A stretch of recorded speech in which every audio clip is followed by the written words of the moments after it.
haweenada ka mid ah waxaan ka soo baxay gurigayga oo waqtigu wuxuu ahaa 9 saac haweenimo.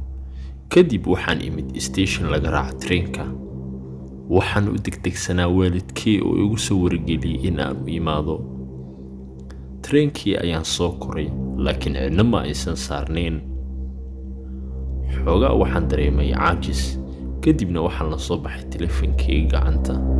inkastoo treenka aan ka maqlayay dhaqdhaqaaq aanan garan karin, marmar qaar waxaan moodayay in ay dad ila saaran yihiin, laakiin cidna ma ay ila saarnayn. mar waxaan fiiriyay qaybta dambe, weliba anigoo iska dhigay in aanan fiirinaynin. waxaa fadhiyay qof waanan garan karin. qofkaas wuxuu sitay dhar madow. anigu waxaan baqay aad iyo aad. markii hore maanan ku arkaynin, keliya wuxuu ila muuqday wax mar la arkayo marna aanan la arkaynin. ugu dambayntii waxaan dareemayay inuu ii soo dhawaaday, laakiin ilaah waxaan ka baryay inuu ilaahay iga badbaadiyo.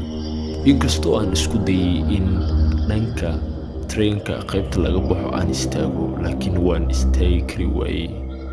waxaan hubaa markaan in la ii soo dhawaaday qofkan in uusan ahayn qof bini'aadan ah.